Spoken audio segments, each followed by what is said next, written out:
প্রতিবন্ধকতা ছিল, যার ধরুন তিনি নিজে চাষাবাদ করতে পারতেন না, কিন্তু কথকতা করতেন।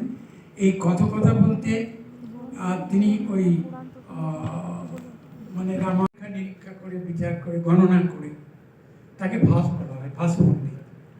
সেই ভাস বাছুরগুলো মরবে, পশু পাখি মরবে, তারপরে গৃহকর্তা, তারপরে অপরাপর যারা স্থলপদ্ম নিয়ে আসতো, নীল নয় যদিও, অসীম রামায়ণের মতো নীলপদ্ম নয়, পুকুর থেকে নিয়ে আসতে হয় বা দিঘি থেকে বা কোনো ভেড়ি থেকে নিয়ে আসতে হয়। 108টা আট তবে এই পুষ্করা যাবে।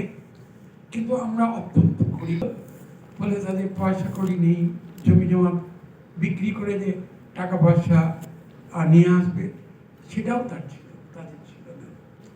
তখন এরকম দিন হতে হতে আমাদের এক জোড়া মোষ ছিল, মহিষ আর কি, চাষাবাদের কাজে লাগতো। ফিরে গোচারণ থেকে ফিরে ঘরে যখন ঢুকতে যাচ্ছে, রাখাল ছিল, গরু চড়াতো, তাকে ডাকা হলো, তুই কি মেরেছিস, এর পাটা কেন